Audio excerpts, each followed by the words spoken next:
श्री सीताराम चंद्राभ्याम नमः। युद्ध कांड 114वां सर्ग। श्री राम की आज्ञा से विभीषण का सीता को उनके समीप लाना और सीता का प्रियतम के मुख चंद्र का दर्शन करना। तदंतर परम बुद्धिमान वानर वीर हनुमान जी ने संपूर्ण धनुर्धरों में श्रेष्ठ कमल नयन श्री राम को प्रणाम करके कहा, भगवन, जिनके लिए इन युद्ध आदि कर्मों का सारा उद्योग आरंभ किया गया था, उन शोक संतप्त मिथिलेश कुमारी सीता देवी को आप दर्शन दें। वे शोक में डूबी रहती हैं, उनके नेत्र आंसुओं से भरे हुए हैं। आपकी विजय का समाचार सुनकर वे मिथिलेश कुमारी आपका दर्शन करना चाहती हैं। पहली बार जो मैं आपका संदेश लेकर आया था, तभी से उनका मेरे ऊपर विश्वास हो गया है कि यह मेरे स्वामी का आत्मीय जन है।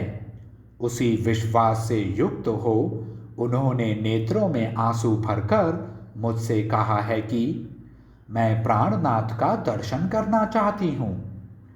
हनुमान जी के ऐसा कहने पर धर्मात्माओं में श्रेष्ठ श्री रामचंद्र जी सहसा ध्यानस्थ हो गए। उनकी आंखें डबडबा आई और वे लंबी सांस खींचकर भूमि की ओर देखते हुए पास ही खड़े मेघ के समान श्याम कांति वाले विभीषण से बोले, तुम विदेह नंदिनी सीता को मस्तक पर से स्नान कराकर दिव्य अंगराग तथा दिव्य आभूषणों से विभूषित करके शीघ्र मेरे पास ले आओ।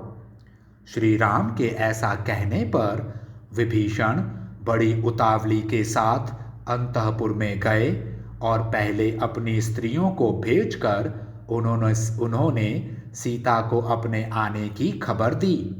इसके बाद श्रीमान राक्षसराज विभीषण ने स्वयं ही जाकर महाभाग सीता का दर्शन किया और मस्तक पर अंजलि बांध विनीत भाव से कहा, विदेह राजकुमारी, आप स्नान करके दिव्य अंगराग तथा दिव्य वस्त्राभूषणों से भूषित होकर सवारी पर बैठिए। आपका कल्याण हो। आपके स्वामी आपको देखना चाहते हैं। उनके ऐसा कहने पर वैदेही ने विभीषण को उत्तर दिया, राक्षसराज, मैं बिना स्नान किए ही अभी पतिदेव का दर्शन करना चाहती हूँ। सीता की यह बात सुनकर विभीषण बोले, देवी, आपके पतिदेव श्री रामचंद्र जी ने जैसी आज्ञा दी है, आपको वैसा ही करना चाहिए। उनका यह वचन सुनकर पति भक्ति से सुरक्षित तथा पति को ही देवता मानने वाली सती साध्वी मिथिलेश कुमारी सीता ने बहुत अच्छा कहकर स्वामी की आज्ञा शिरोधार्य कर ली। तत्पश्चात विदेह कुमारी ने सिर से स्नान करके सुंदर श्रृंगार किया तथा बहुमूल्य वस्त्र और आभूषण पहनकर वे चलने को तैयार हो गईं। तब विभीषण बहुमूल्य वस्त्रों से आवृत दीप्तिमती सीता देवी को शिबिका में बिठाकर भगवान श्री राम के पास ले आए। उस समय बहुत से निशाचर चारों ओर से घेर कर उनकी रक्षा कर रहे थे। भगवान श्री राम ध्यानस्थ हैं, यह जानकर भी विभीषण उनके पास गए और उन्हें प्रणाम करके प्रसन्नतापूर्वक बोले, प्रभो, सीता देवी आ गई हैं। राक्षस के घर में बहुत दिनों तक निवास करने के बाद आज सीता जी आई हैं। यह सोच उनके आगमन का समाचार सुनकर शत्रुसूदन श्री रघुनाथ जी को एक ही समय रोष, हर्ष और दुख प्राप्त हुआ। तदंतर सीता सवारी पर आई हैं। इस बात पर तर्क वितर्क पूर्ण विचार करके श्री रघुनाथ जी को प्रसन्नता नहीं हुई। वे विभीषण से इस प्रकार बोले, सदा मेरी विजय के लिए तत्पर रहने वाले सौम्य राक्षस राज, तुम विदेह कुमारी से कहो वे शीघ्र मेरे पास आएं। श्री रघुनाथ जी की यह बात सुनकर धर्मज्ञ विभीषण ने तुरंत वहां से दूसरे लोगों को हटाना प्रारंभ किया। पगड़ी बांधे और अंगा पहने हुए बहुत से सिपाही हाथों में जांच की तरह बजती हुई छड़ी लिए उन वानर योद्धाओं को हटाते हुए चारों ओर घूमने लगे। उनके द्वारा हटाए जाते हुए रीछों, वानरों और राक्षसों के समुदाय अंततोगत्वा दूर जाकर खड़े हो गए। जैसे वायु के थपेड़े खाकर उद्वेलित हुए समुद्र की गर्जना बढ़ जाती है, उसी प्रकार वहां से हटाए जाते हुए उन वानर आदि के हटने से वहां बड़ा भारी कोलाहल मच गया। जिन्हें हटाया जाता था उनके मन में बड़ा उद्वेग होता था। सब और यह उद्वेग देखकर श्री रघुनाथ जी ने अपनी सहज उदारता के कारण उन हटाने वालों को रोषपूर्वक कहा।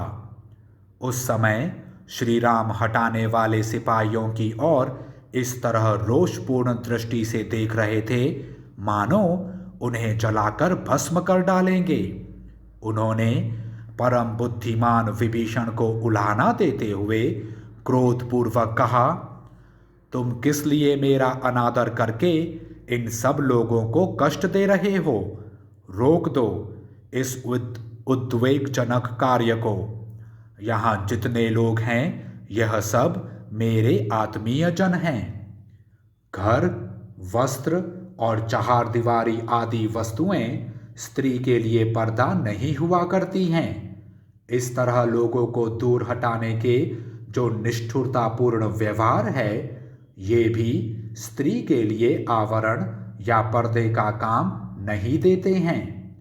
पति से प्राप्त होने वाले सत्कार तथा नारी के अपने सदाचार, ये ही उसके लिए आवरण है। विपत्ति काल में शारीरिक या मानसिक पीड़ा के अवसरों पर, युद्ध में, स्वयंवर में, यज्ञ में अथवा विवाह में स्त्री का दिखना दोष की बात नहीं है। यह सीता इस समय विपत्ति में है, मानसिक कष्ट से भी युक्त है और विशेषतः मेरे पास है, इसलिए इसका पर्दे के बिना सबके सामने आना दोष की बात नहीं है। अतः जानकी शिबिका छोड़कर पैदल ही मेरे पास आएं और ये सभी वानर उनका दर्शन करें। श्री राम के ऐसा कहने पर विभीषण बड़े विचार में पड़ गए और विनीत भाव से सीता को उनके समीप ले आए। उस समय श्री रामचंद्र जी का पूर्वोक्त वचन सुनकर लक्ष्मण, सुग्रीव तथा कपीवर हनुमान तीनों ही अत्यंत व्यथित हो उठे। श्री रामचंद्र जी की भयंकर चेष्टाएं यह सूचित कर रही थीं कि वे पत्नी की ओर से निरपेक्ष हो गए हैं। इसीलिए उन तीनों ने यह अनुमान किया कि श्री रघुनाथ जी सीता पर अप्रसन्न से जान पड़ते हैं। आगे आगे सीता थी और पीछे विभीषण।